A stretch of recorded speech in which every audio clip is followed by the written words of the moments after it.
So, I was pretty disappointed with The Matrix 4.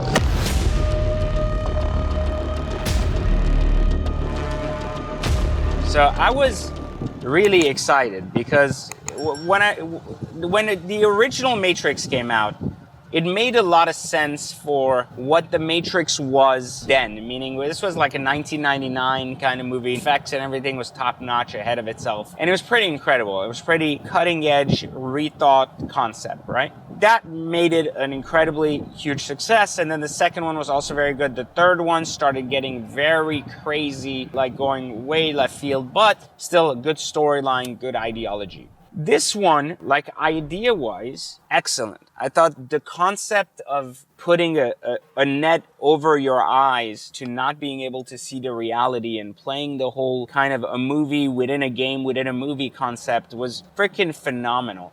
I think where the movie failed, this is not a jab at the director, it's just an idea that this is why a balance in movie making really matters. Basically, the originals were done by a family of directors, and in this case, it was just one that decided to make this final film. And I think it had a much more feminine touch. It's actually excellent. But I think it focused too much on this idea that love conquers all, right? And it turned from a really good, deep movie with some really good ideas into a very cheesy final quarter.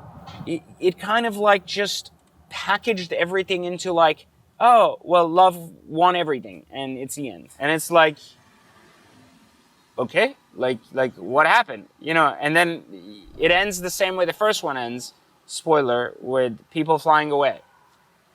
Why are you laughing? Because it's true. We waited 2 years for this shit. And like, it just disappointed. And maybe we shouldn't have such high expectations. When we watched the original Matrix, we didn't expect anything. We didn't know what was coming. And now we have this huge expectation, right? Like that it's going to be unbelievable. It felt very Game of Thrones-ish. Incredible series until the final episode. And while I could say I could forgive that because it was so good, it was a good attempt and blah, blah, blah, filmmaking is really difficult. And, I'm not someone that can criticize anyone that directs or makes a movie because at the end of the day, it's hard. People sometimes criticize one of my books. They're like, oh, you have a spelling error here. I'm like, well, I'd love to watch you write 300 fucking pages and then you can tell me. A spelling error is the equivalent of a bad effect in the middle of the movie, where everything is good, but the one effect was like that one scene had this little minor twitch and where you're like, I can see it's not real, right?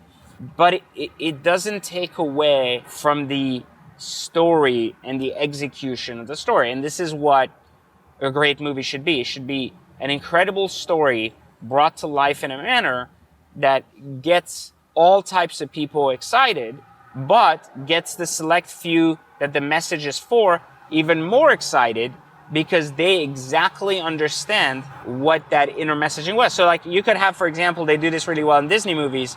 They put out, for example, incredible movies that are like for children, but they have a lot of messages, even sometimes sexual, for adults. So adults can laugh and children don't catch the meaning, but it's entertaining for all. And so it works really well and parents like it as much as the kids and it's got cool stories and cool ideas. Now, I also don't think Keanu Reeves is an amazing actor. I think he is the luckiest actor in Hollywood. If you look at every Keanu Reeves movie, it's always an action movie. And I have a lot of respect and love for the guy. I think he's a fantastic human being. He's an unbelievably good action actor. But as scenes get deeper, as dialogue requires depth and emotion, I feel like he lacks it so bad. To the point where it's like that last scene is so cringe.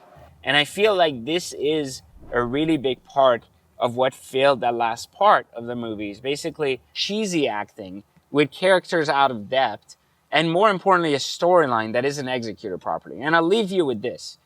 A book for all is not a good book. A movie for all is not a good movie.